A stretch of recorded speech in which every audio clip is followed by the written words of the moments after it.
પોરબંદરમાં 1 કિલો 17 ગ્રામનો 10,170ની કિંમતના ગાંજા સાથે મહિલા સહિત એક શખ્સની ધરપકડ કરાઈ। પોરબંદરમાં દારૂની સાથે હવે ગાંજાનું પ્રમાણ પણ વધવા લાગ્યું છે, ત્યારે આવાસ યોજનામાંથી 1 કિલો 17 ગ્રામનો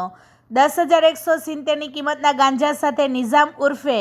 એજાજ બુખારી સહિત મહિલા નુસરત જાવેદ સૈયદને પોરબંદર પોલીસે ઝડપી પાડ્યા હતા। પોલીસ દ્વારા મળતી માહિતી મુજબ બાતમી મળેલ કે એક ઈસમ નામે એજાજ મુનાફ બુખારી, જે સરકારી આવાસ બ્લોક નંબર 23 ક્વાર્ટર નંબર 43 સરકારી આવાસ યોજના બોખીરામાં રહેનાર, પોતાના મકાનમાં સૂકા ગાંજાનો જથ્થો રાખ્યો હતો, જે હકીકતના આધારે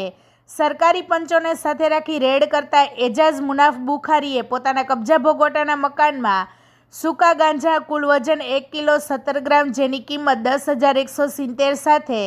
ટેકનો કંપનીનો એક મોબાઈલ જેની કિંમત 8,000, એક ઇલેક્ટ્રોનિક વજનનો કાંટો જેનો કિંમત 500 મળી 18,670નો મુદ્દામાલ ઝડપી કાયદેસરની કાર્યવાહી હાથ ધરી ઉદ્યોગનગર પોલીસ સ્ટેશનમાં NDPS એક્ટ 1985ની કલમ 8C 20B 2B 29 મુજબનો ગુનો રજીસ્ટર કરવામાં આવ્યો છે।